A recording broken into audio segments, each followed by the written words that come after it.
자, 다음 주부터 그 문제풀이 할 거고요. 오늘은 그 5월 달, 6월 달 강의 마무리할 겁니다.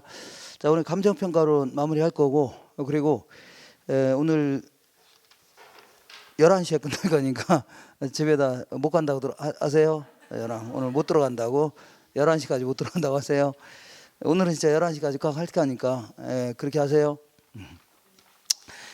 자, 오늘은 이제 감정평가론이라는 걸 마무리할 겁니다. 감정평가론. 자, 어디를 볼 거냐면요. 180페이지 보겠습니다. 180페이지. 자, 거기 보시면 180페이지입니다. 부동산 가치의 제원칙이다 해서 이 부동산 가치도 어떤 법칙성을 띠면서 움직인다 그런 얘기입니다. 자, 예를 들어서 어떤 부동산이 주변 환경과 잘 어울리게 이용한다. 그러면 가치가 높아요, 낮아요? 높을 수 있죠. 근데 공장 한복판에 아파트가 있다. 그러면 아무래도 주변 환경과 어울려, 안 어울려요? 안 어울리니까 가치가 떨어질 겁니다. 이런 식으로 해서 어떤 법칙성을 띠면서 움직이는데, 요거를 잘 알므로써 감정평가하는데 도움을 받고자 한다 하는 걸요. 부동산 가치의 제원칙입니다. 요건 꼭 한 문제 정도 꼭 나오니까 그 잘 정리해 두셔야 돼요. 자, 보시면 자, 먼저 제원칙이다 해서 이 중추적인 대원칙이다 이렇게 얘기합니다. 자, 여기서 중추라는 표현 자체는요, 가장 중심이 되는 대원칙, 요걸 얘기합니다. 중심. 자, 요거는요, 뭐냐면 최유효 이용의 원칙이다 이렇게 합니다. 자, 부동산은요, 내부적인 요인이라든가 외부 환경에 비쳤을 때 가장 최고 최선을 이용할 때가 가치가 가장 높다는 걸요, 최유효 이용의 원칙 이렇게 합니다. 자, 이게 이제 가장 중심이 되는 대원칙이에요. 가장 중심이 되는 원칙인데, 이거 관련돼서 부동산 내부와 관련되어 있는 원칙, 이걸 뭐라고 하냐면 대내적 공간의 원칙이다 이렇게 얘기합니다. 예를 들어 뭐 엘리베이터라든가 주차장 같은 걸 적절히 갖췄을 때 가치가 높은 거죠. 예, 그럴 때가 최유효 이용이다 해줍니다. 그렇지 못하면 가치가 떨어진다는 얘기죠. 이걸요, 대내적 공간의 원칙 해줍니다. 그 다음 이제 외부 환경과의 관계에서 최유효 이용과 관련되어 있는 원칙, 이걸 뭐라고 하냐면 대외적 공간의 원칙이다 이렇게 합니다. 아까 같이 주변 환경과 잘 어울릴 때는 가치가 높은데, 만약에 공장 한복판에 아파트가 있다 그러면 주변 환경과 어울리지 않는 거죠. 그럼 제대로 이용하는 게 아니라는 얘기입니다. 그럴 경우는요, 가치가 떨어진다 그런 얘기입니다. 자, 이런 걸 대외적 공간의 원칙이다. 그리고 시간과 관련돼서도 관련되는 원칙이 있는데, 자, 어떤 부동산은요 미래 수익이 뚝뚝 떨어지고 어떤 부동산은요 미래 높은 수익이 예상된다. 그러면 아무래도 높은 수익이 예상되는 거죠. 이걸 이용하는 게 제대로 된 이용일 겁니다. 이걸요 시간과 관련된 원칙이라는 겁니다. 그 다음에 이제 이거는 간접 원칙이다 해주는데, 이거는 직접적으로 관련성은 좀 떨어집니다. 이렇게. 자, 지금부터 하나하나 적어보겠습니다. 대내적 공간의 원칙은요, 기여의 원칙이라는 게 있고 균형의 원칙 이런 게 있습니다. 그 다음에 수익 배분의 원칙이다. 자, 그 다음에 수익은요, 처음에는 체증하다가 나중에는 체감한다 하는 이 정도. 자, 잘못 썼네요. 수익은 체증하다가 나중에 체감한다 이렇게 하는 걸요, 이 정도를 학자들은요 대내적 원칙 해줍니다. 그 다음에 대외적 원칙은요, 이 변동의 원칙이다. 뭐 하는 겁니까? 자, 정신 차리고요. 이렇게 경쟁의 원칙이다. 경쟁의 원칙. 그 다음에요. 그 다음에 적합의 원칙. 요 정도를요 대외적 원칙 해줍니다. 그 다음에 시간과 관련된 원칙은요, 변동의 원칙, 여기 나와야 되는데, 그리고요 예측의 원칙 정도, 이렇게 이 정도를요 시간과 관련된 원칙이다 이렇게 합니다. 그 다음에 간접 원칙은요, 맨 먼저 수요 공급의 원칙이다. 수요와 공급의 원칙이다. 그리고요 대체의 원칙이다. 자, 하나 정도 한다면요 기회비용의 원칙이다. 이 정도. 자, 지금부터 이 정도의 내용을 가지고 일단 맨 먼저 공부할 거는요, 말 뜻을 자꾸 알려고 하셔야 됩니다. 얘가 도대체 무슨 말 뜻이 뭐냐 이런 게 한 번이 어려우니까 말 뜻을 알고 계시고, 두 번째는요, 조금 이따 3방식을 공부할 건데 3방식이 어떤 형태로 적용할 수 있냐 이거 알아야 됩니다. 그래서 이걸 잡다하게 알고 있으면 문제 안 풀립니다. 그러니까 제가 밑줄 쳐놓은 거 있죠, 이 정도만 딱딱 기억하시면 돼요. 다른 거 하지 마시고 뭐라고요? 밑줄 쳐놓은 것만 딱딱 기억하시면 돼요. 자, 그럼 맨 먼저 자, 최유효 이용의 원칙은요, 한번 읽어보겠습니다. 읽어보시면, 자, 이 부동산의 가치는요, 최유효 이용을 전제로 하여 파악되는 가격 상한선을, 가치 상한선을 표준으로 하여 형성된다는 원칙이다. 그러니까 부동산은요 가장 최고 최선을 이용할 때가 가치가 가장 높다 그런 얘기입니다. 자, 이게 바로 이 3방식의 가장 중추적인 대원칙이라는 겁니다. 가장 중심이 되는 대원칙이다. 그래서 요거는요 우리 전 시간에 뭐 공부했었는데 최유효용이 어떤 식으로 이용하는 게 최유효용이냐.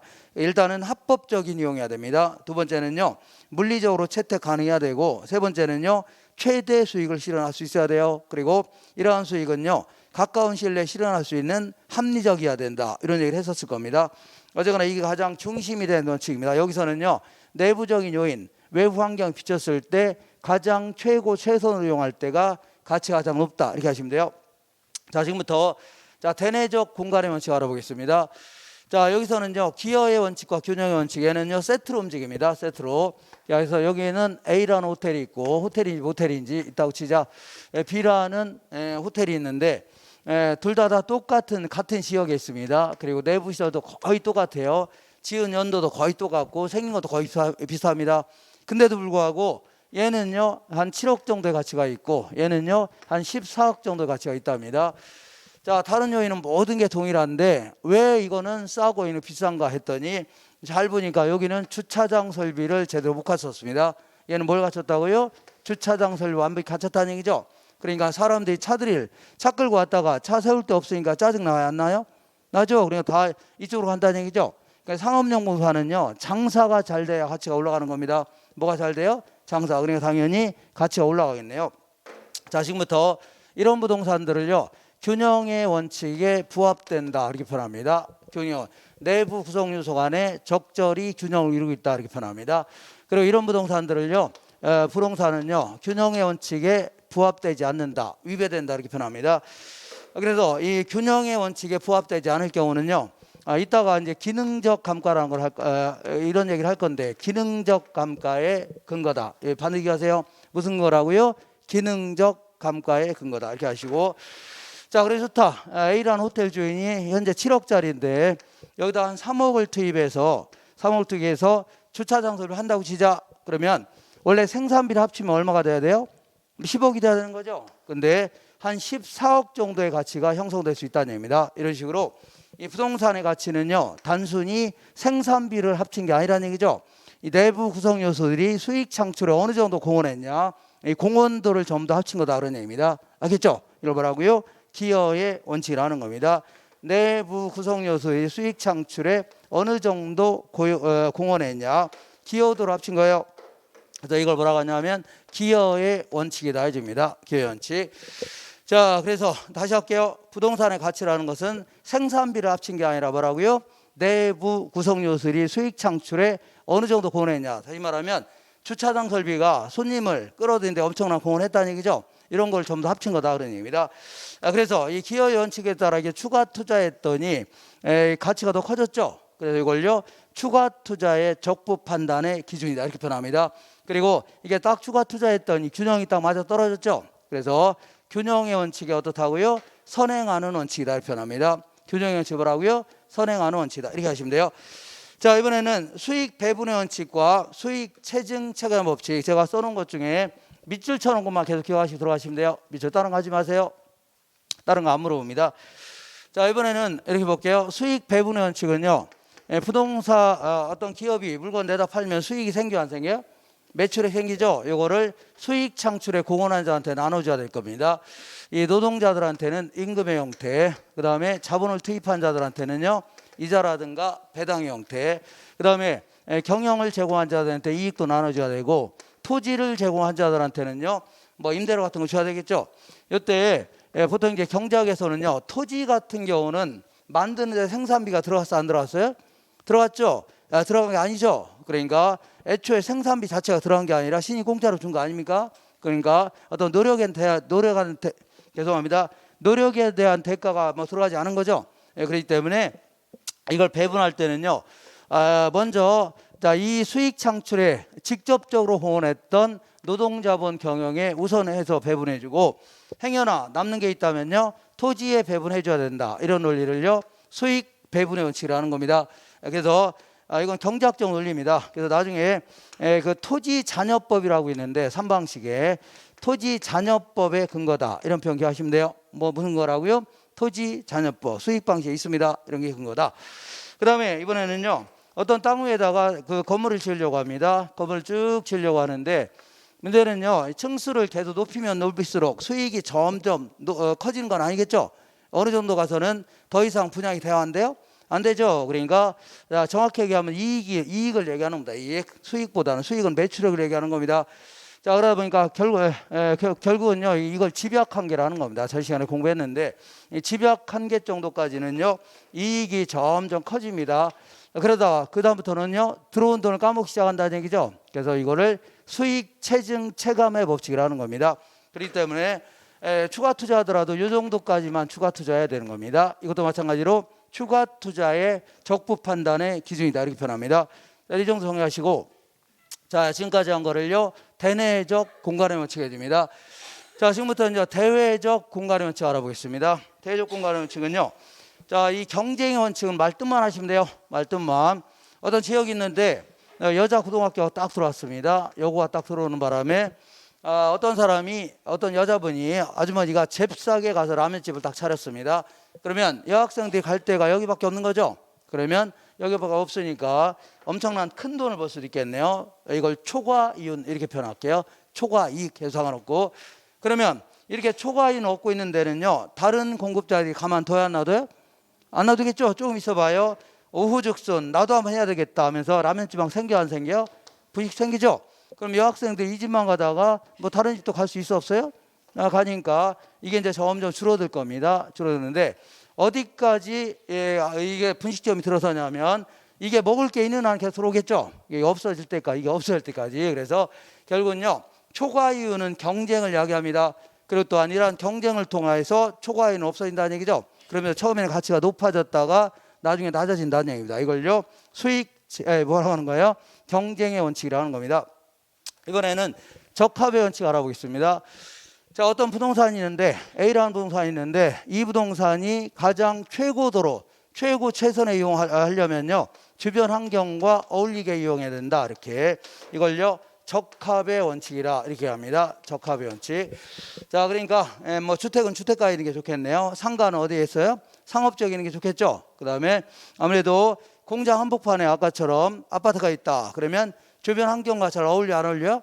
안 어울리죠. 그러면 그때는요, 이따가 한번 또 하겠는데 경제적 감가라는 걸 해야 됩니다. 무슨 감가를 한다고요? 경제적 감가의 근거가 여기 있다, 이렇게 생각하시면 돼요. 자, 그리고 간혹가다, 뭐 간혹이 아니라 이거 물어볼 가능성은 별로 없지만, 이 적합의 원칙과 거의 유사한 표현이 하나가 있는데, 이게 외부성의 원칙입니다. 무슨 원칙이라고요? 외부성. 자, 어쨌거나 이 적합의 원칙이라는 것은요, 그 주변 환경과 어울리게 이용해야 된다. 다시 말하면요, 부동산의 가치가 최고도로 발휘되려면요, 주변 환경과 어울릴 수 있도록 노력해야 된다는 얘기죠. 어떤 당위성, 이런 걸 강조하는 겁니다. 그래서 이걸요, 뭐 적극적이고 뭐 능동적인 원칙이다 이런다면, 능동적, 요거는 외부성의 원칙은요, 주변 환경에 어떠한 영향을 받고 있나 해서 뭐 소극적이고 뭐 수동적인 원칙이다, 이렇게 표현합니다. 소극적이고라고요, 수동적인 원칙이다, 이렇게 정하시면 되겠네요. 자, 그래서 요 정도. 그러니까 적합의 원칙은요, 어떻게 하면 부동산 가치를 높일 수 있을까, 주변 환경과 잘 어울릴 수 있도록 노력해야 된다는 얘기죠. 이런 측면을 강조하는 걸 뭐라고요? 적합의 원칙 해줍니다. 자, 이번에는 자, 시간과 관련된 원칙 알아보겠습니다. 이렇게. 자, 우리가 이제 공부하고 있는 부동산 가치가 뭐 100억이다. 이런 표현은 잘못된 표현이죠. 왜냐하면 부동산의 가치는 계속 변해요, 안 변해요? 변합니다. 주변에 지역 환경도 변하죠. 사회적, 경제적, 행정적 재반 요인도 변하고 부동산 자체도 변할 수 있는 겁니다. 이 부동산도 지금 이 시간에도 낡고 노후화되는 겁니다. 그리고 또한 뭐 엘리베이터를 한 대 또 설치했다든가 이럴 수 있는 거죠. 이렇게 그러면서 외부적인 요인이라든가 내부 환경에 내부적인 요인에 비쳤을 때 계속 변동될 수 있다는 얘기입니다. 이렇게 그러다 보니까 부동산 가치를 평가할 때는요, 항상 특정 시점을 딱 명시해서 이 날짜의 가치가 얼마냐 이렇게 평가해야 됩니다. 이걸 뭐라고요? 기준 시점이라는 겁니다. 예를 들어 1월 1일 날짜를 기준으로 해서 얼마다, 아니면 저번 달 말 기준으로 해서 얼마다, 이렇게 해줘야 돼요. 그래서 요거를요, 우리 감정평가 규칙에서는 이따 한번 또 할 건데, 가격조사를 완료한 날짜, 이 날짜랍니다. 언제 한다고요? 가격 조사를 완료한 날짜 이렇게 정리하시면 돼요. 그 다음에 이제 예측의 원칙 알아보겠습니다. 예측의 원칙은요, 부동산의 가치는요, 과거의 수익 실적보다는요, 앞으로 미래 예상되는 수익 있죠? 이런 거에 따라 가치가 결정된다. 그런 얘기입니다. 여러분하고요, 예측의 원칙이라는 겁니다. 예를 들어 앞으로 3년 뒤에 지하철이 돌지 모른다. 그러면 상가 같은 건 높은 수익 예상돼야 한대요? 되죠? 그럼 서로 살려고 하겠네요. 만약에 5년 뒤에 쓰레기 매립장이 들어올지 모른다. 그러면 낮은 수익 예상되죠? 그러면 살려고 안 살려고요? 안 살려고 하죠. 그럼 결국은요, 미래 예상된 수익에 따라서 지금 시점의 가치가 결정된다는 걸요, 예측의 원칙이라는 겁니다. 그래서 이따가 이제 3방식을 할 건데, 그 중에 수익 방식은요, 앞으로 미래 예상되는 순수익을요, 지금 시점의 가치로 적절한 율로 환원해서 이 가치를 구하는 겁니다. 적절한 환원율로 환원한다 해줍니다. 이렇게 해서 가치를 구하는 건데, 이거의 가장 큰 근거가 어디에 있다고요? 예측의 원칙에서 비롯되는 겁니다. 이렇게 정리하시면 돼요. 자, 이렇게 해서 시간과 관련된 원칙도 알아봤습니다. 마지막으로 간접 원칙 알아볼게요. 자, 간접 원칙은요, 수요 공급의 원칙이라고 있는데, 이거는요, 부동산도 어쨌거나 수요 공급에 따라 결정되는 겁니다. 알겠죠? 그래서 어떤 아파트 단지가 살려는 사람이 많아졌다. 그러면 가격이 올라가 안 올라가요? 올라갑니다. 물건 파는 사람이 많아졌다. 그러면 가격이 올라가요? 떨어져요? 떨어질 겁니다. 근데 이게 수요 공급의 원칙인데, 여기서는 어떤 얘기를 하려고 하는 거냐면 이런 얘기 하려고 하는 겁니다. 수요와 공급이 만나는 점에서 균형 가치가 결정되어 있다고 치자. 이렇게. 근데 만약에 수요가 증가했다고 치자. 수요가 이렇게 떡하니 증가하게 되면, 첫 번째, 수요가 증가하면 부동산 가치는 올라가 안 올라가요? 올라갈 수 있죠. 사는 사람이 많으면 가치가 올라가는 겁니다. 이렇게. 자, 그럼 이게 두 번째게 됐네요. 그런데 이렇게 올라갔으면 여기서 끝나는 게 아니라는 얘기죠. 또다시 수요 공급에 영향을 미친다. 예를 들어서 이 가격이 좋아지니까 건설업자가 여기다 아파트 지으려고 안 지으려고요? 지으려고 하죠. 또다시 공급이 증가할 수 있다는 얘기입니다. 이런 식으로 이렇게. 자, 그래서 수요 공급에 따라 결정된 가격은요, 거기서 끝나는 게 아니라 또다시 수요 공급에 영향을 준다는 얘기죠. 이러더라고요. 이거를 부동산 가치의 이중성 이렇게 표현합니다. 뭘 한다고요? 이중성. 그러니까 결국은요, 끊임없이 변동된다는 사실을요, 간접적으로 얘기하는 겁니다. 간접적으로 이렇게 하시면 돼요. 그 다음에 대체의 원칙은요, 자, 부동산은요, 대체 가능한 주변에 있는 다른 재화 있죠? 요거에 영향을 받아서 결정된다는 얘기입니다. 이걸요, 대체의 원칙이다. 우리 대체제 기억나시나요? 오비 맥주가 있고 뭐가 있어요? 하이트 맥주가 있다. 얘는요, 맛과 품질이 큰 차이가 없다면, 가능하면 싼 걸 소비해요? 비싼 걸 소비해요? 싼 걸 소비하려고 할 겁니다. 맛도 품질도 똑같은데 얘는 이거는 1,000원에 팔려고 내놨고 얘는 1,500원에 팔려고 내놨다. 그러면 당연히 이 사람들은요, 맛과 품질의 차이가 없다면 싼 거 소비해요? 비싼 거 소비해요? 싼 거 살려고 할 거 아닙니까? 이거 서로 살려고 하니까 가치가 올라갈 것이고, 얘는 살려고 안 살려고요? 뭐로 삽니까? 저거 사 먹지? 떨어지겠죠? 비슷해지는 겁니다. 이런 식으로. 자, 똑같은 논리로 부동산도 한번 생각해 볼게요.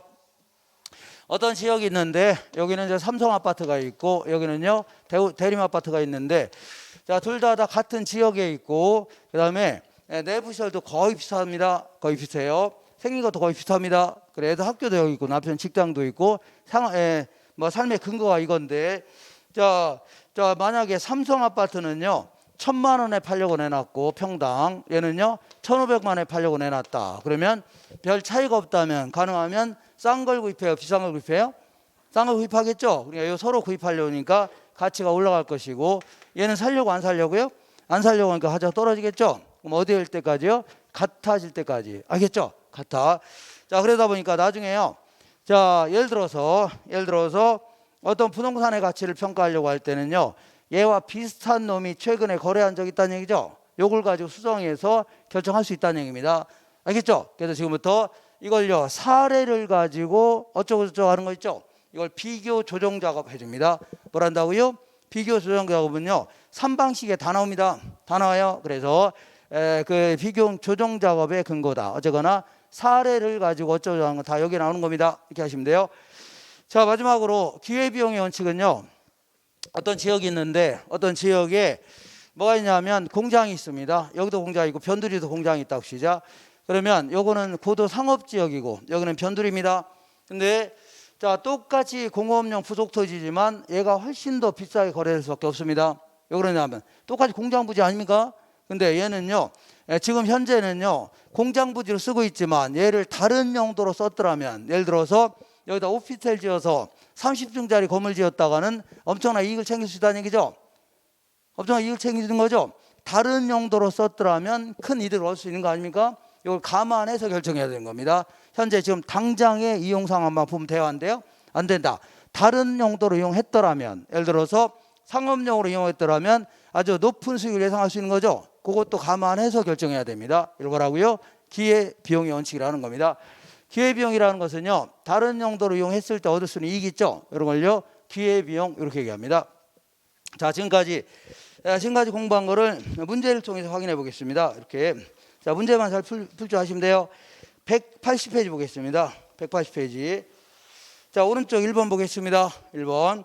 부동산 가치의 원칙은요, 부동산의 가치가 어떻게 형성되고 유지되는지 법칙성을 찾아내서 평가 활동의 지침으로 삼겠다는 얘기죠. 맞습니다. 그 밑에 2번 볼게요. 최유효 이용은요, 대상 부동산에 물리적으로 채택 가능해야 됩니다. 그리고 합리적이고 합법적인 이용이어야 돼요. 세 번째는요, 최대 수익 혹은 최고 수익을 실현할 수 있어야 돼요. 이런 거를 기준으로 해서 판정할 수가 있는 겁니다. 자, 세 번째 볼게요. 기여의 원칙은요, 기여도를 전부 다 합친 거라고 했죠. 그러니까 부동산의 각 구성 요소가 각각 기여하여 부동산 전체 가치가 형성된다는 원칙 맞고, 오른쪽 보겠습니다. 균형의 원칙은요, 구성 요소의 균형에 대한 내용으로 균형을 이루지 못하는 과잉 부분이 있다면 뭘로 처리한다고요? 원값 적용할 때 기능적 감가로 처리합니다. 이따 한 번 더 할 겁니다. 무슨 감가로 처리한다고요? 기능적 감가로 처리한다. 하나 넘겨볼게요. 자, 부동산의 가치도 그 경쟁에 의해서 결정되며 경쟁이 있으므로 초과 이윤이 소멸되고, 대상 부동산은요 그 가치에 적합한 가치를 갖게 되는데 이를 뭐라 한다고요? 경쟁의 원칙이다 하집니다. 자, 초과 이윤은 경쟁을 이야기하고 이걸 통해서 처음에 높아야 낮아진다는 얘기죠. 그 다음에 6번 볼게요. 적합의 원칙에서 부동산의 유용성이 최고도로 발휘되기 위해서는요, 부동산을 둘러싼 외부 환경과의 균형이 있죠. 이런 게 매우 중요합니다. 주변 환경과 잘 어울리게 이용해야 된다는 얘기입니다. 그 다음에 변동의 원칙은요, 재화의 가치가 그 가치 형성 요인의 변화에 따라 달라지는 것으로 부동산의 가치도 주변에 있는 사회적, 경제적, 행정적 요인이라든가 부동산 자체가 가지는 개별적 요인 있죠. 이런 거에 따라서도 지속적으로 변동한다. 이런 걸 뭐라고요? 변동의 원칙이라는 겁니다. 오른쪽 볼게요. 대체의 원칙은요, 대체성 있는 2개 이상의 재화가 존재할 때, 대림아파트, 삼성아파트 이런 게 존재할 때 그 재화의 가치는 서로 관련되어 이루어진다는 원칙으로 유용성, 효용 이걸 얘기합니다. 만족감, 효용 똑같습니다. 유용성, 만족감이 동일할 때는 가장 가치가 큰 놈을 선택해요? 싼 놈을 선택해요? 싼 놈을 선택한다는 얘기죠. 그러면서 비슷해진다는 얘기입니다. 그 다음에 대체의 원칙은요, 부동산의 가치, 가격이 대체 관계가 있는 유사 부동산에 영향을 받는다는 점에서 이따가 하겠지만 거래사례 비교법의 토대가 될 수 있다는 얘기죠. 맞습니다. 자, 이렇게 해서 몇 번 읽어보세요. 자, 꼭 한 문제씩 나오니까 정리하시고, 네, 지울게요. 자, 이번에 이제 본격적으로 부동산 가치를 평가해 보려고 합니다. 평가해 보려고 하는데, 자, 어떤 사람이 요 지금 우리가 공부하고 있는 부동산을 좀 평가해 달라고 평가사한테 의뢰했습니다. 그러면 요 지금 공부하고 있는 부동산을요 뭐라 하냐면 대상 부동산 이렇게 해볼게요. 평가하려고 하는 부동산을 뭐라고요? 대상 부동산 이렇게 얘기합니다. 자, 그러면 이걸 평가하는데 느닷없이 여기 와서 이걸 평가하면 돼요, 안 돼요? 안 됩니다. 그래서 일단은 이 지역을 먼저 분석할 필요가 있어요. 이 지역, 이걸요 지역 분석이다 이렇게 합니다. 지역의 여러 가지 사회적, 경제적, 행정적인 제반 요인들 있죠. 이거 쭉 분석할 필요가 있습니다. 이 지역은 주로 어떤 용도 쓰고 있고, 그 다음에 주로 도로 같은 거 잘 깔려 있는지, 주변에 뭐 이마트 같은 것도 있고, 그 다음에 뭐 지하철 같은 거 근처에 있는지 이런 거 있죠. 그리고 주민들의 뭐 구매 성향이라든가 소득 수준이라든가 이런 거 있죠. 그래, 이런 거 전부 다 한번 분석해 보는 겁니다. 이렇게. 자, 서울까지 거리 이런 것도 다 분석해 보고 이런 거 다 분석하는 겁니다. 이런 다음에 여기 와서 얘가 도로에서 가까이 있는지 멀리 있는 건지 1층짜리인지 10층짜리인지 엘리베이터는 잘 갖춰져 있는지 이런 거 있죠. 그리고 이런 거 전부 다 한번 분석해 보는 겁니다. 이걸요 개별 분석이라는 겁니다. 그러면 이러한 분석들을 하는 가장 궁극적인 목적은 어디에 있냐면, 궁극적 목적이 뭐예요? 목적이 뭐냐면 얘가 얼마나 평가하려고 하는 거 아닙니까? 맞죠? 얘가 얼마나 이거 평가하려고 하는 거 아닙니까? 이거 평가해달라고 한 거 아닙니까? 여기 와서 이거 평가를 할 것이지 이걸 왜 하고 이거 왜 하냐 그런 얘기입니다. 이렇게. 그래서 자, 요걸 하려는 이유는요. 요걸 하려고 하는 이유는요. 일단은 지역의 표준적 이용을 파악해 보려고 하는 겁니다. 표준적인 이용. 표준이 뭐예요?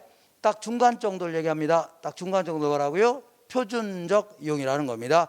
그러니까 요 동네는요. 뭐 중간 정도로 이용하는 게 전부 상가로 이용하는 게 표준 아닙니까? 그리고 딱 보니까 한 8층 정도의 상가로 이용하고 있다고 치자. 이렇게 해서 이제 표준적 이용을 분석해 본 다음에 이 가치 수준을 한번 결정해 보려고 하는 겁니다. 가치 수준이다. 자, 이 동네는요 평당 한 1,700에서 1,800 정도 하는구나 이렇게 해서 결정하는 거죠. 그런 다음에 여기 와서 자, 이 부동산이 내부적인 요인이라든가 외부 환경에 비쳤을 때 좀 제대로 좀 이용하고 있냐, 최유효 이용 여부를 따져보는 겁니다. 주변 환경과 잘 어울려서 이용하냐, 내부 시설 같은 건 적절히 잘 갖추고 갖췄냐, 이런 거 다 따져봐야 돼요. 이런 다음에 조금 이따 하게 될 3방식을 적용해서 구체적인 가치를 구하려고 하는 겁니다. 구체적인 뭘 구한다고요? 가치를 구하려고 한다. 이게 이제 최종 목적이 될 수 있겠네요. 자, 그래서 거기 박스에 보시면 박스 있어 없어요? 박스에 지역 분석은요 표준적 이용을 분석해서 가치 수준을 결정하는 거라면 개별 분석은 뭐 하는 거라고요? 184페이지 있는 겁니다. 맨 위에. 개별 분석은요 최유효 이용 여부를 따져서 뭘 분석한다고요? 구체적 가치를 구하는 겁니다. 그리고 얘가요 전체적이고 거시적 분석이라면 얘는 뭐라고요?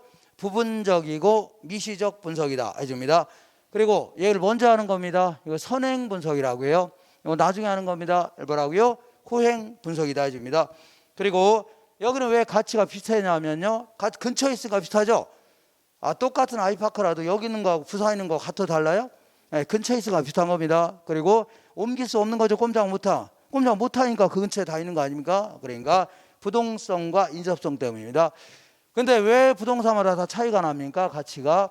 요거는 개별성 때문이죠. 도로에서 가까운 놈도 있고 먼 놈도 있고 1층짜리도 있고 10층짜리도 있고 다 다른 거 아닙니까? 이런 것 때문에 달라지는 겁니다.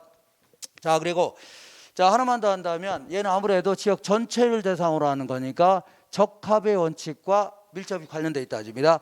근데 얘는요 이 부동산을 중심으로 분석하는 거라 아무래도요 균형의 원칙과 더 밀접히 관련돼 있다 이렇게 얘기합니다. 이렇게 하시면 돼요.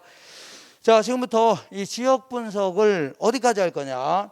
지역 분석을 하는데 이거 하나 평가하겠다고 이거 하나 평가하겠다고 남양주 전체를 다 분석해야 되나요?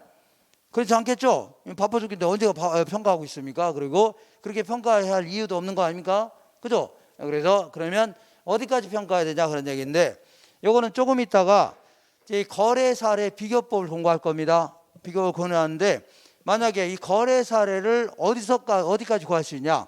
거래 사례를 구할 수 있는 지역이라면 구한 지역이라면 그런 지역은 그 지역도 분석해야 돼 안 해야 돼요? 뭐 가격 수준 같은 거 다 분석해야 될 거 아닙니까? 결국은요 거래 사례를 구할 수 있는 지역 있죠. 이게 바로 지역 분석이 대상이 되는 겁니다. 되셨죠? 그래서 그러면 제가 이제 이 동네는 잘 모르니까 자, 제가 사는 아파트가 무슨 아파트예요?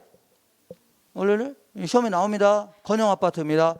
김포 사후지구의 무슨 아파트라고요? 건영 아파트예요. 그래서 아무래도 여기 건영 아파트라 치자. 그러면 사례를 구할 때는요 우리 동네에서 구하는 게 좋을 겁니다. 우리 그죠? 바로 옆에 근처에 있는 거 있죠?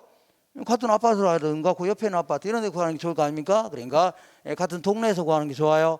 근데 만약에 이런 데 사례가 없다. 아파트 같은 건 사례가 별로 없을 가능성 별로 없지만 어쨌거나 상가 같은 거는 이게 상가라면 상가 같은 경우는 사례가 없는 경우도 많이 있겠죠. 그러니까 어쨌거나 이 아파트라고 치자 다시 자, 우리 동네에서 구하는 게 좋은데 사례가 만약에 없는 경우는요 이 지역과 지역적인 특성이 매우 유사한 지역들이 있습니다. 이렇게 김포에 가면요 요거는 사후지구 아파트 단지, 요거는요 풍무지구 아파트 단지, 요거는요 북변지구 아파트 단지. 요거는 군포 옛날 김포입니다. 옛날 김포 거기 어디냐면 김포 시청 쪽 있죠. 그쪽을 얘기하는 거고 신도시 아닙니다. 안으로 쑥 들어가면 신도시 있는데 그 동네는 제가 돈이 없어서 못 삽니다. 그래서 요 동네 살고 있습니다. 자, 그래서 이렇게 해서 그래서 만약에 사례를 여기서 구했다. 시작. 사례를 어디서 구했다고요? 여기서 구했다. 자, 여기서 구했다면 얘나 거의 생긴 게 비슷하다면, 예를 들어 이것도 건영아파트라면 애들 학교도 여기 있고 남편 직장도 있고 생활 근거도 이거라면요, 얘는 비싸고 싸다면 이쪽으로 이사할 수도 있어 없어요? 있죠. 동네도 이사할 수 있다는 얘기입니다. 알겠죠? 그래서 이걸요 대체 관계가 성립된다. 대체 관계가 성립된다는 얘기죠. 얘기는요, 만족감에 큰 차이가 없다면 바꿔 소비할 수 있다는 얘기죠. 동네도 이사갈 수 있다는 얘기입니다. 이렇게. 그럼 얘는 비싸고 싸니까 얘는 안 살려고, 얘는 서로 살려고 하니까 같이 올라갈 것이고 얘는 안 살려고 하죠. 떨어지면서 거의 비슷해진다는 얘기입니다. 이렇게. 자, 그래서 이런 데서 구할 수 있는데 만약에 이런 데도 사례가 없다. 그러면 다른 용도 지역 내에도 비슷한 게 한 개 있을 수 있어 없어요? 상업 지역 내에도 한두 동 있을 수 있는 거죠. 이런 찾을 수 있다는 얘기입니다. 그래서 이 정도가 결국은요 지역 분석의 대상 지역이다 이렇게 얘기합니다. 자, 지금부터 이름을 붙여볼게요. 지역의 이름. 자, 지역의 이름을 붙여보는데, 자, 요거 좀 요 평가하려고 하는 부동산이 속해 있는 지역을 뭐라고 하냐면 인근 지역이다 이렇게 얘기합니다. 무슨 지역이라고요? 인근 지역. 그다음에 자, 요와 지역적인 특성이 매우 유사한 지역들을 뭐라고요? 유사 지역이다 해줍니다. 무슨 지역이라고요? 유사 지역. 그다음에 유사 지역. 그리고 다른 대체 관계가 성립할 수 있는 지역 있죠. 그러니까 얘와 바꿔 소비도 큰 차이가 없는 부동산이 속해 있는 지역 있죠. 이런 지역을 뭐라고요? 동일 수급권이라는 겁니다. 무슨 수급권이라고요? 동일 수급권이다. 자, 그래서 이 정도 범위라면요, 만족감에 큰 차이가 없다면 바꿔 소비할 수 있다는 얘기죠. 그러면서 가격대가 비쌀 수 있다는 얘기입니다. 이걸 뭐라고요? 그걸 동일 수급권이라는 겁니다. 그렇죠? 그래서 이 정도 범위라면 대체 경쟁 관계가 있다. 그 얘기는요, 바꿔 소비도 큰 차이가 없다는 얘기죠. 그러면서 거의 가격대 비슷해집니다.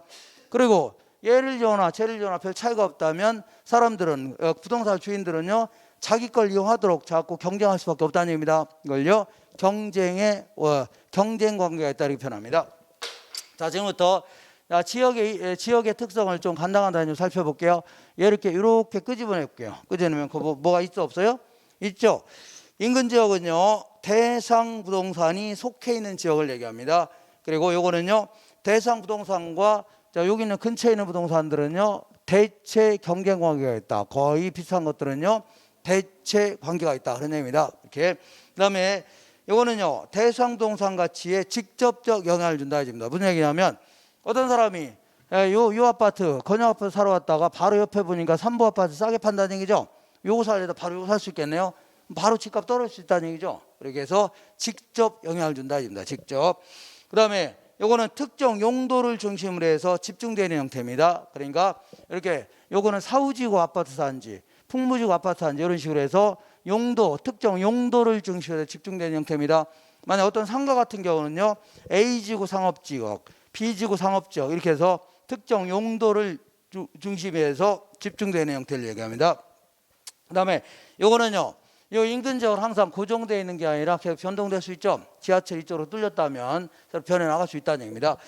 자, 유사 지역 볼게요. 요 유사 지역 밑으로 끄집어낸 거 볼게요. 끄집어낸 거 보면 먼저 인근 지역과 유사한 지역 특성을 갖고 있는 지역을 얘기합니다. 그래서 인근 지역과 대체 경쟁 관계가 있다는 얘기는 얘나 만족감에 큰 차이가 없다면 이사갈 수 있다는 얘기죠. 이쪽으로. 그래서 이걸요 대체 관계가 성립될 수 있다는 얘기입니다. 알겠죠? 이렇게 동네도 이사갈 수 있다는 얘기입니다. 같은 동네가 아니라 같은 동네 내에서가 아니라 다른 동네로 이사갈 수 있다는 얘기죠. 이걸요 대체 관계가 있다는 얘기입니다. 그 다음에 인근 지역과 인접할 필요는 없다. 그 얘기는요 얘는 반드시 붙어 있어야 된다. 그건 아닙니다. 좀 떨어져 있다 하더라도 대체 경쟁 관계가 성립된다는 얘기죠. 그러면 유사하게 될 수 있는 겁니다. 이번에는 통일수급권 알아볼게요. 이 통일수급권은요 자, 사례 수집의 최원단권에 있는 땅 이걸 얘기합니다. 자, 그래서 사례 수집하더라도 이 정도 범위 내에서 구해야 되지. 무슨 서울에 있는 사례를 구하면 대화인데요? 무슨 거? 여기 하다못해 남양주에 있는 걸 구하면 대화인데요? 남양주는 비싸고 김포는 싸다고 해서 이사하고 이러진 않겠죠. 별 관계 없다는 얘기입니다. 어쩌다 한두 사람 이사 갈 수 있지만 일반적으로 이사 간 건 아니겠죠. 별 아무런 관계 없다는 얘기입니다. 이렇게. 그러니까 이 정도 범위 내라면 얘랑 생긴 게 비슷하다면, 평가하려고 하는 부동산과 생긴 게 비슷하다면요, 가격대가 비슷해진다는 얘기죠. 그런 걸 좀 찾아내야 된다는 얘기입니다. 그런 거를 사례 구해야 돼요. 자, 근데 보통 이제 주거지 같은 경우는요, 도심으로의 통근이 가능한 지역 범위와 대체로 일치합니다. 김포에 가면 안쪽에 뭐 도심제 그 상업지역이 있는데, 아무래도 이쪽으로 통근이 가능하다면 받고 소비할 수 있는 거죠. 이 집 살다 저 집 살 수 있는 거 아닙니까? 그러면서 통근이 가능한 지역 범위와 대체로 일치합니다. 그 상업지 같은 경우는요, 김포에 가면요, 여기도 상업지역 있고 여기 상업지고 상업지역이 있다 치자. 근데 여기서 이제 도미노 피자를 하고 있어요. 도미노 피자.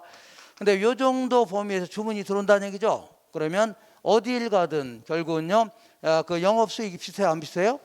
비슷죠. 동일한 상권 아닙니까? 영업 수익 동일하다. 그러면 동일한데 요 정도에서는 어디에 가나 영업 수익이 비슷한데 여기는 비싸고 얘는 싸다. 그럼 이쪽으로 갈 수 있어 없어요?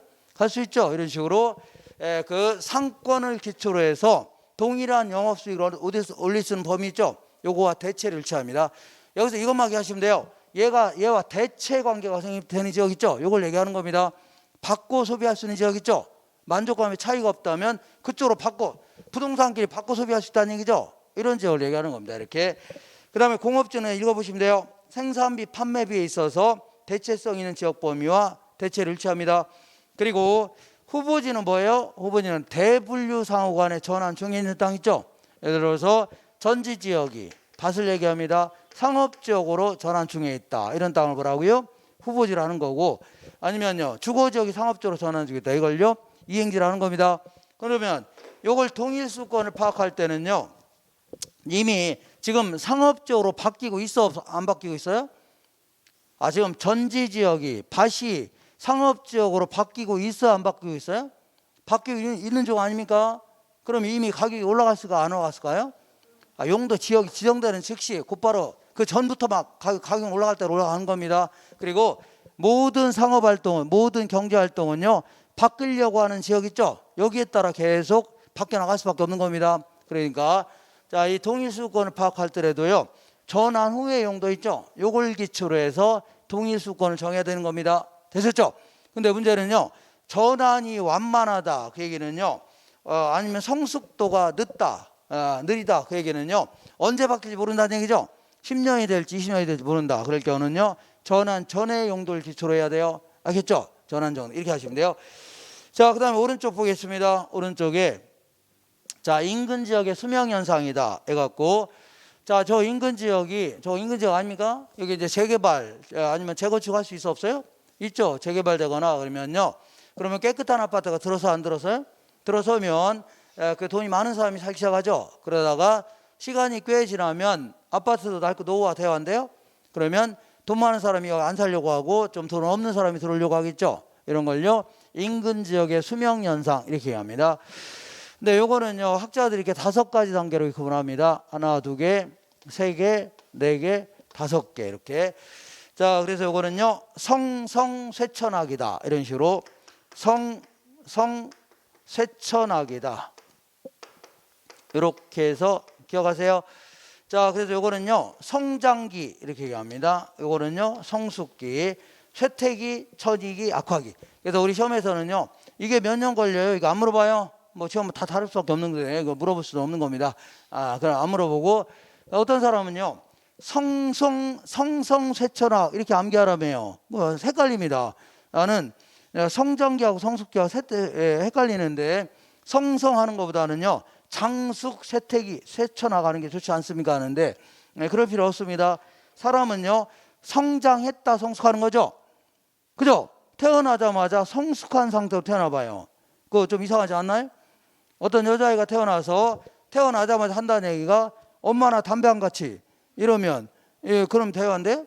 안 되죠. 처음에 얌전히 태어나서 조용히 살다가 한 20살 정도 됐을 때 엄마나 남자친구가 20명 돼 이렇게 해야 되지.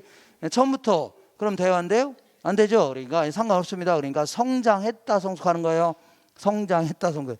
상처 해보게. 성숙했다 성장하나요? 그죠? 좀 이상하잖아요. 그잖아요. 그래서 저 같은 거는 좋겠네요. 성수겠다 성장하면 더 클 수도 있으니까 그잖아요. 어쨌거나 이렇게 하시면 돼요. 자, 그러면 여기서는요 많은 걸 하지 마시고 제가 얘기하는 정도 있죠. 이거 마시면 돼요. 이때는요 가치 상승률이 최고다. 뭐라고 적으라고요? 가치 상승률이 최고다. 뿌쪽부터 올라간다는 얘기죠. 그리고 이때가요 가치 수준이 최고다입니다. 뭐 적으라고요? 가치 수준이 최고다. 그리고 이때부터 경제 수급이 당한 단계라 가치가 떨어지기 시작합니다. 그리고 이때가 이제 재개발이 가장 활발한 단계라 누가 재개발한다고 소문내길래 올라갈 수 있죠.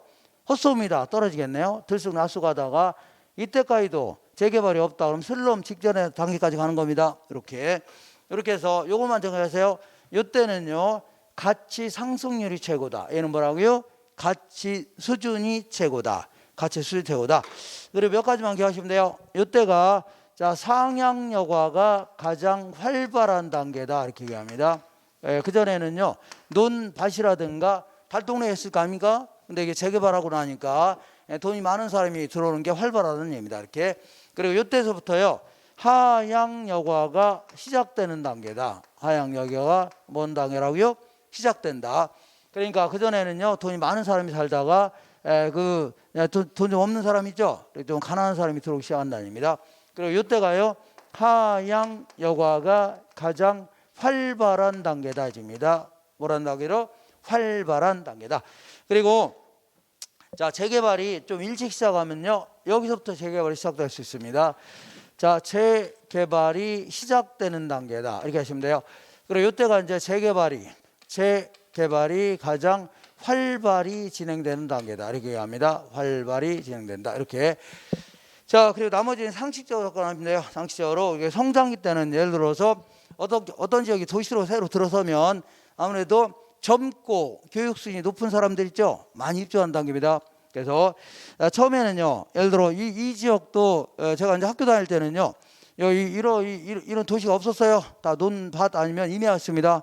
여기 다닐 때 여기 춘천 갈 때 여기 버스 타고 다니고 했는데 어쩌다가 놀러 갈 때 그래서 다 없었습니다. 근데 여기 이제 한 20년 전부터인가 정확히 모르겠는데 어쨌거나 이제 도시가 들어서기 시작했던 거예요. 그래서 첫 장기 때는요 젊은 층들이 있죠. 많이 입주하는 단계입니다. 왜 그러냐면 처음에 동탄 신도시 이런 데도요 처음에 분양할 때는 아파트가 쌉니다. 그리고 임대료도 굉장히 저렴해요. 그러니까 아마 젊은 층들이 많이 입주한 단계입니다. 그래서 그리고 이때는 그리고 아무래도 이때는 입지 경쟁이 치열하다 이런 정도 있죠. 그리고 여기는요 입지 경쟁이 안정돼 있고 사회적 경제적 수준이 최고다. 그 얘기는요 돈이 많은 사람이 많이 입주해 있고 사회적으로 좀 성공한 사람 많이 있다 그런 얘기입니다. 이렇게 하시면 돼요. 지금까지 한 거를 문제를 통해서 해결해 볼게요. 184페이지 볼게요. 184페이지 1번 해당 지역 내 부동산의 표준적 이용과 가격 수준을 파악하기 위하여 지역 분석이 필요하다. 표준적 이용과 가격 수준을 파악하려고 지역 분석이 필요하다. 지금부터 우리 전 시간에 공부한 것처럼 가격이라 했더라도 다 뭐라고 한다고요? 가치라고 생각하시면 돼요. 2번 볼게요. 대상 부동산의 최유효 이용을 판정하기 위하여 개별 분석이 필요하다. 최유효 이용을 판정하려고 개별 분석이 필요하다. 개별 분석보다는요 지역 분석을 먼저 실시하는 게 일반적이다. 얘를 뭐라고요? 선행 분석. 얘는요 후행 분석 해줍니다. 지역 분석 인근 지역과 동일 수권 내 유사 지역은요 지리적으로 인접할 필요가 없으나 그 지역 내 부동산 상호 간에 대체 경쟁 관계가 성립하여 가치 형성에 영향을 미치는 지역 있죠. 그러니까 얘는 반드시 붙어 있을 필요가 없다고 했죠. 다만 얘는요 만약에 유사한 부동산이라면요 대체 경쟁 관계가 성립할 수 있다는 얘기죠. 동네도 이사 갈 수 있는 지역이라는 얘기입니다. 이렇게 이걸요 유사 지역이라는 겁니다. 그 다음에 지역요인의 경우에 거래 사례가 인근 지역에 있는 경우에는요 지역요인 비교를 할 필요가 없으나 유사 지역에 있는 경우는요 지역요인 비교를 해야 돼요. 이따가 그 거래 사례 비교법을 할 때인데 사례를 여기서 구했다 그러면 같은 지역에서 구한 거죠. 그러면 지역요인 비교할 필요 없는 겁니다. 지역요인의 비교치를 곱할 필요가 없어요. 이따 할 겁니다. 근데 사례를 여기서 구했다 그러면 이 지역과 이 지역은 가치 수준은 좀 차이가 나요 안 나요? 나 반영시켜줘야 돼요. 이걸요. 지역 요인을 비교한다 입니다. 뭘 비교한다고요? 지역 요인의 비교. 그래서 이따가 비용 요인의 비교치를 곱해줘야 돼요. 여기서 구했을 때는. 알겠나요? 이렇게. 그다음에 그 밑에 볼게요. 자, 6번. 일반적으로 주거지의 동일수거는요, 도심으로 통근이 가능한 지역 범위와 대체로 일치하는 경향이 있으며 지역적 선호도에 따라서 그 범위가 좁아지기도 하죠. 예를 들어 방배동, 서울의 방배동 이런 데 가면요, 빌라 하나가 막 40억짜리 이런 것도 있습니다. 빌라. 그러면 아무래도 이거를 대체할 만한 잘 찾는 것은요, 요 빌라촌 몇 군데 있죠? 이게 다일 거 아닙니까? 이거 좁아지기도 할 수 있는 거죠. 이렇게. 대체제가 성립할 수 있는 지역은 요 같은 빌라 몇 동 있을 거 아닙니까? 그게 다일 겁니까? 다일 거예요. 그래서 그 다음에 오른쪽 볼게요. 성숙도가 낮은 후보지의 동일수거는요, 전의 용도 지역의 동일수거가 일치하는 경향이 있다는 얘기죠. 전환이 완만하다. 그럴 경우는요, 전환 전으로 따져야 돼요. 그 다음에 인근 지역의 생애주기를요, 성장기, 성숙기, 세태기, 청리기, 악화기 등을 구분할 때 성장기 때는요, 가치 상승률이 최고입니다. 이때는요, 어디 갔어요? 가치 상승률이 최고고, 그 다음에 성숙기 때는요, 가치 수준이 최고다. 그러니까 가치 수준은요, 성숙기 때가 최고라는 얘기죠. 이렇게 하시면 돼요. 자, 이 정도 해갖고 지금까지 한 게 이제 이 감정평가 3방식을 위한 이론적 기초를 공부한 겁니다. 그럼 잠시만 쉬었다가 이제 본격적으로 3방식을 직접 해보는 겁니다. 평가를 해보는 걸 공부할 겁니다. 잠깐 쉴게요.